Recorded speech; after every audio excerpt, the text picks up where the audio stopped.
श्राप। विक्रम खुश था कि इस बार कहानी सुनकर भी उसने बेताल को भागने नहीं दिया था।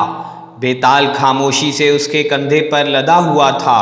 अभी वे थोड़ी दूर ही पहुंचे थे कि अचानक बेताल पुनः बोला, सुनो विक्रम, तुम बड़ी लंबी मंजिल तय करोगे और थक जाओगे, इसलिए बेहतर यही है कि मैं तुम्हें एक कहानी सुनाता हूँ ताकि सफ़र भी कट जाए और थकावट भी महसूस ना हो। मेरी यह कहानी बड़ी ही शिक्षाप्रद वह मनोरंजक है। विक्रम खामोशी से सुनता रहा।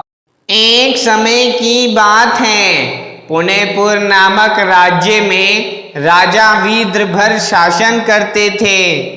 वे बड़े ही न्यायशील, गुणी और शक्तिशाली राजा थे। उनका सत्यमणि नामक एक मंत्री था। एक बार मंत्री का मन कुछ उचाट सा हो गया तो उसने अपनी पत्नी के साथ किसी तीर्थ स्थल पर जाकर मन को शांत करने का विचार किया। राजा ने भी उसे खुशी खुशी अनुमति दे दी। इस प्रकार मंत्री सत्यमणि को छुट्टी मिल गई। वह अपनी धर्मपत्नी को साथ लेकर तीर्थ यात्रा पर चला गया। उसने घूम घूम कर पवित्र तीर्थ स्थलों की यात्रा की। एक दिन की बात है कि सत्यमणि घूमता फिरता समुद्र तट पर जा पहुंचा और वहीं ठहर गया। लगभग आधी रात के समय वहां उसे एक विचित्र दृश्य दिखाई दिया। उसने देखा कि समुद्र में से एक बहुत ही खूबसूरत वृक्ष उगता जा रहा है। वह वृक्ष जगमगाती रोशनी से नहा रहा था। उस पर हीरे मोती जुमरंद फूल के रूप में उगकर अपनी आभा बिखेर रहे थे। वृक्ष की ऊपरी शाखा पर एक सर्वांग सुंदरी हाथों में वीणा लिए संगीत की मधुर लहरियां वातावरण में बिखेर रही थी। मंत्री सत्यमणि अपलक मंत्रमुग्ध सा उस दृश्य को निहार रहा था। यह किसी अलौकिक दृश्य से कम नहीं था। इस दिव्य चमत्कार को देखकर उसके आश्चर्य का ठिकाना न रहा। उसे ऐसा लगा जैसे स्वर्ग के नंदन वन में घूमते हुए वह किसी अप्सरा के सामने जा पहुंचा हो। इस दृश्य को देखकर वह तुरंत अपने राज्य की ओर लौट पड़ा।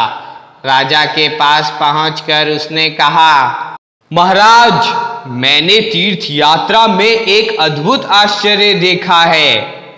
कैसा आश्चर्य सत्यमणि? सत्यमणि राजा से जो उसने देखा बता दिया। अपनी आंखों से सारा हाल देखा हुआ वह सब सच सच राजा को बताता गया। सुनकर राजा भी विस्मित हो उठा। उसने पूछा, यह किस समय की घटना है सत्यमणि? उस समय लगभग आधी रात गुजर चुकी थी। बात ही ऐसी थी कि राजा वीरभद्र अपनी उत्सुकता को ना रोक सका। उसी समय उसने उस समुद्र तट पर जाने का निर्णय कर लिया और जब आधी रात के लगभग वह समुद्र तट पर उपस्थित था तो उसके सामने वैसा ही दृश्य उपस्थित हुआ जैसा कि सत्यमणि ने बताया था। इस दृश्य को देखकर राजा वीरभद्र तुरंत तैरकर उस वृक्ष के पास जा पहुंचा और जैसे ही उसने उस सुंदरी को पकड़ना चाहा वैसे ही वह समुद्र में कूदकर भागने लगी। मगर आखिर राजा ने उसका पीछा करके उसे पकड़ लिया और कहा, तुम कौन हो? किस लोक की परी हो? मैं तुम्हारे साथ विवाह करना चाहता हूँ। राजा के मुख से ऐसे वचनों को सुनकर उस सुंदरी ने कहा, हे राजन, यदि आप मुझसे विवाह ही करना चाहते हैं तो आपको चतुर्दशी की रात तक प्रतीक्षा करनी पड़ेगी। मुझे आपके साथ विवाह करने में कोई आपत्ति नहीं है। आप जैसे गुणवान व शक्तिशाली राजा से विवाह करके मैं स्वयं को भाग्यशाली समझूंगी। यह सुनकर राजा वीरभद्र ने सुंदरी से पूछा, चतुर्दशी की अंधेरी रात का यह क्या मामला है? सुंदरी ने कहा, आप खुद ही देख लेंगे, कृपया प्रतीक्षा करें। राजा वीरभद्र सुंदरी पर ऐसा आसक्त हुआ कि चतुर्दशी की रात तक वह उसी के साथ रहा। चतुर्दशी की अंधेरी रात को एक विशालकाय राक्षस वहां आया। आते ही उसने सुंदरी को अपने बाहुपाश में लेकर उसका आलिंगन करना चाहा। राजा ने उसकी इस हरकत को देख रहा था। उसको सुंदरी के साथ जबरदस्ती करते देखकर राजा ने अपनी तलवार म्यान से बाहर निकाली और उस राक्षस को युद्ध के लिए ललकारा। राजा वीरभद्र की ललकार सुनकर वह तुरंत ही उस पर झपटा, लेकिन राजा ने अपनी दुधारी तलवार के एक ही वार से उस राक्षस का सिर धड़ से अलग कर दिया। इस प्रकार राक्षस की जीवन लीला समाप्त हो गई। यह देखकर वह सुंदरी बहुत प्रसन्न हुई और दौड़कर राजा के पास आई तथा उसके गले में लिपट गई। हे सुंदरी, अब बताओ कि इस घटना का क्या रहस्य था? राजा की उत्कंठा को भांपकर सुंदरी ने कहा, हे राजन, हर चतुर्दशी की अंधेरी रात को मैं उस राक्षस के अधीन हो जाया करती थी। इस बात का मुझे श्राप मिला हुआ था। राजा वीरभद्र ने पूछा, वह श्राप तुम्हें किसने दिया था?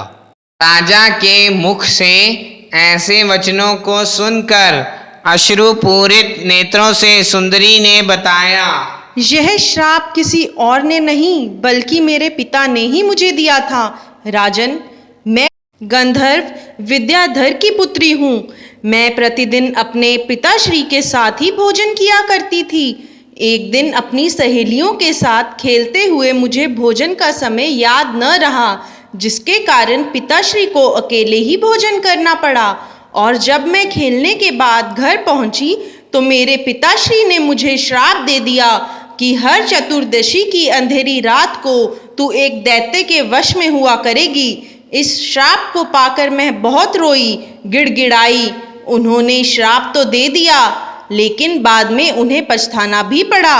फिर कुछ देर के बाद जब उनका क्रोध शांत हुआ तो उन्होंने मुझ पर कृपा करके एक वरदान भी दिया कि कोई राजकुल का वीर पुरुष आकर तुम्हें उस दैत्य के चंगुल से मुक्ति दिलाएगा। और उस दिन से आज तक मैं हर रोज समुद्र में से निकलकर कल्प वृक्ष के ऊपर बैठकर किसी वीर राजपुरुष के आने की प्रतीक्षा किया करती थी कि कब कोई वीर राजपुरुष मुझे इस राक्षस के अत्याचारों से मुक्ति दिलाएगा। राजा वीरभद्र उसकी आप बीती सुनकर उसे अपने राजमहल में ले आए और पत्नी के रूप में अपनाकर उसके साथ काम क्रीड़ा में खो गए। महामंत्री सत्यमणि ने जैसे ही यह सब देखा सुना तो उसके मुंह से एक आह निकली और वह उसी समय स्वर्ग सिधार गया। उसकी जीवन लीला समाप्त हो गई। इतनी कथा सुनाकर बेताल ने कहा, विक्रम, अब तुम्हें बताना यह है कि मंत्री को ऐसा क्या दुख हुआ कि उसका कलेजा फट गया और वह स्वर्ग सिधार गया। विक्रम ने कहा, सुनो बेताल, मंत्री को दुख इस बात का हुआ कि यदि वह हिम्मत से काम लेता तो आज वह सुंदरी उसकी पत्नी होती। आखिर वह भी तो एक वीर राजपुरुष था, मगर उसने इसकी चर्चा राजा से कर दी। बस अपनी गलती पर पछताते हुए ही उसके सदमा के कारण उसकी मृत्यु हुई। विक्रम के उत्तर से संतुष्ट होकर बेताल ने कहा, बिल्कुल ठीक कहा विक्रम, लेकिन तू एक बार फिर चूक गया। तुझे वही पुरानी शर्त तो याद होगी ना? तू बीच में बोल पड़ा है, अतः मैं चला। मैं जा रहा हूँ विक्रम, हा हा हा। यह कहकर बेताल विक्रम की पीठ से आकाश में ऊपर की ओर उठता चला गया और हवा में तैरता हुआ फिर शमशान भूमि की ओर चल दिया। विक्रम बेताल के पीछे पीछे नंगी दुधारी तलवार लिए दौड़ा जा रहा था।